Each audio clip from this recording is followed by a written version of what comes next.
Sahabat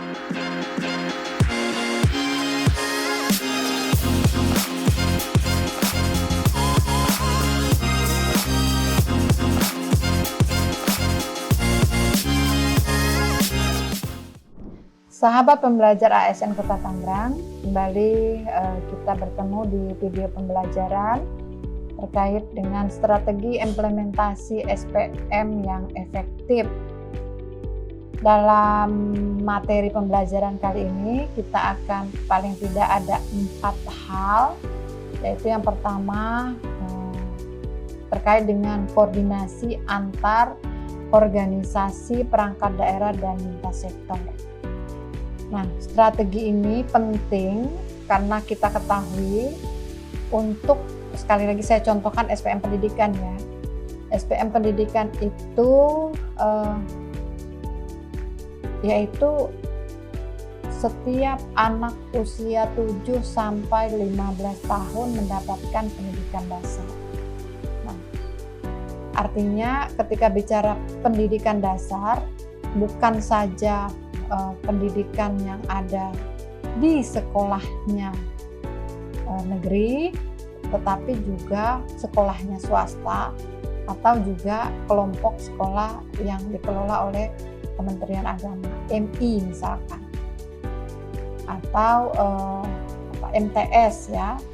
Nah, koordinasi penting untuk antar UPD, terutama Dinas Pendidikan, lalu juga ada Bapeda yang ada di sana, lalu juga di Kota Tangerang ya ada Badan Pengelola Keuangan yang juga harus tahu berapa anggaran untuk SPM, lalu juga Dinas PU karena harus menyediakan berapa bangunan gedung atau juga akses jalan untuk menuju ke sekolah. Lalu rombongan belajar yang memungkinkan untuk kalau kurang kelas di sekolah negeri daya tampung maka harus ditambah, gitu ya.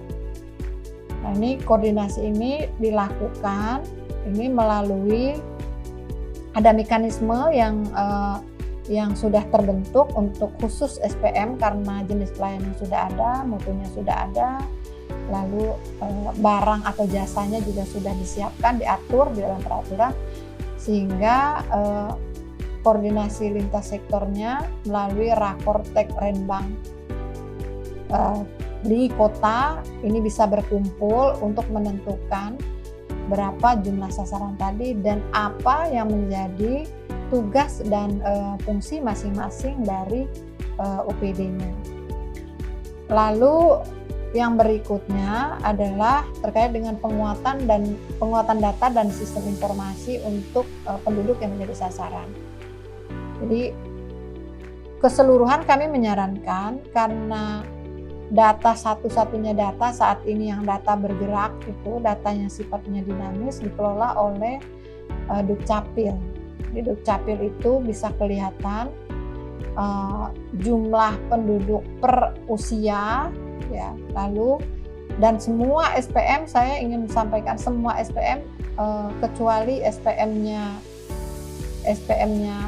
PU dan perumahan itu karena dia yang perumahan rakyat karena penyediaan rumah bagi korban yang terrelokasi akibat program pemerintah, dan juga untuk PU terkait dengan air minum dan limbah domestik, tapi untuk air minum masih sasarannya manusia. Nah, ini kita semua datanya ada di Dukcapil dan data itu dinamis dan data bergerak setiap hari by name by address. Kami menyarankan gunakan data itu untuk penguatan data dan bangun sistem informasi untuk mengetahui apakah sasaran yang menerima jenis pelayanan ini bisa kita pantau masing-masing di intervensi oleh OPD masing-masing. Jadi misalkan SPM kesehatan,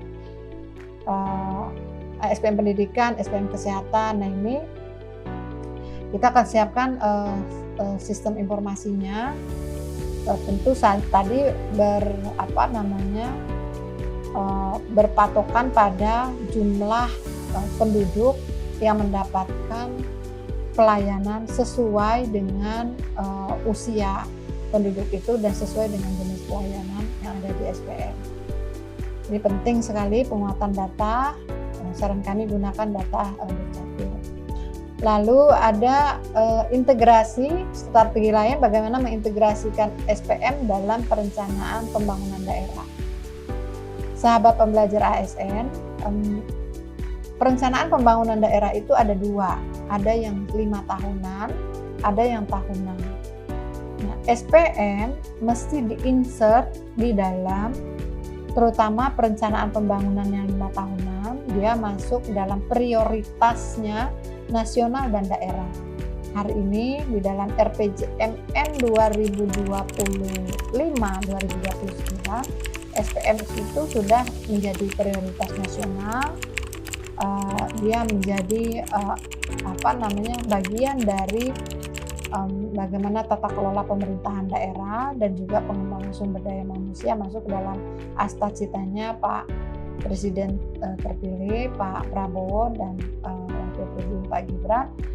Sudah ada Perpres nomor 12 2025 sebagai acuan di RPJMN. Sekali lagi ini prioritas nasional sehingga harus masuk ke dalam RPJM-nya kabupaten dan kota atau kota Tangerang saat ini. Lalu berdasarkan rencana tahunan yang ada di dalam RPJMD itu, setiap tahun kita akan mengambil rencana targetnya sebagai baseline yang kita siapkan untuk rancangan awal RKPD. Nah, di dalam RKPD, rencana kerja pemerintah, itu mekanisme pendataan ulang kembali untuk memastikan di awal penyusunan RKPD ini harus tetap dilakukan.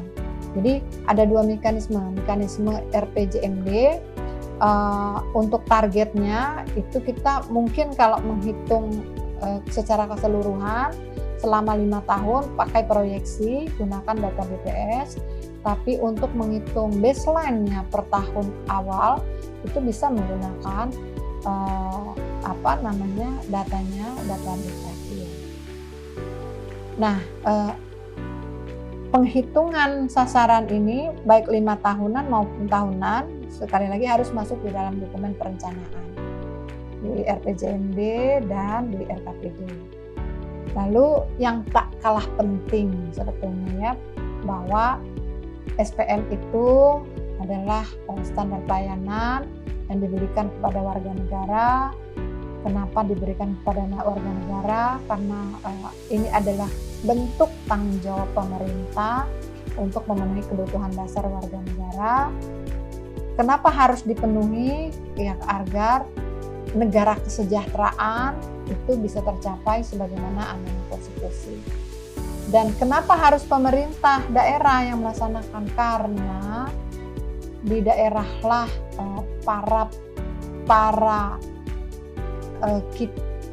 masyarakat itu berada, dan harus kita pahami sama-sama bahwa APBD kota, kabupaten, dan provinsi berasal dari pajaknya rakyat, yang sebagian dari pajak itu harus dikembalikan ke rakyat. Nah, ini semua butuh komitmennya pemerintah daerah, terutama kepala daerah. Kepala daerah harus betul-betul memahami bahwa SPM ini adalah komitmen dan tanggung jawab pemerintah daerah karena rakyat sudah bayar pajak dan harus diberikan pelayanan terhadap APBD yang disumbangkan oleh rakyat kepada pemerintah. Dan sekali lagi komitmen ini penting, harus didukung oleh aparatur sipil negara yang ada di daerah sebagai pelaksana teknis dan pelaksana administrasi. Tanpa kita bekerja memberikan support kepada pemerintah daerah, rasanya juga ini mustahil kita lakukan. Oleh karena itu harus bersinergi pemerintah daerah melalui kepala daerah, melalui wali kota, untuk Kota Tangerang harus berkomitmen, lalu demikian juga ASN mendukung untuk bagaimana bekerja 4 langkah untuk SPM ini, dan dengan demikian SPM bisa dilaksanakan di Kota Tangerang.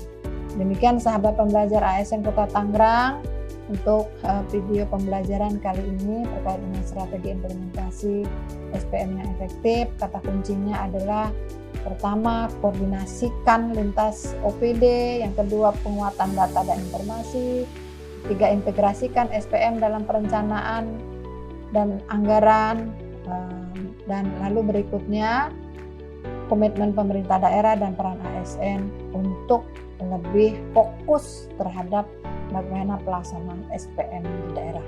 Demikian materi terkait strategi implementasi SPM yang efektif dalam materi standar pelayanan minimal kali ini. Sampai jumpa pada materi yang lain. Tangerang Gorfu, ayo belajar.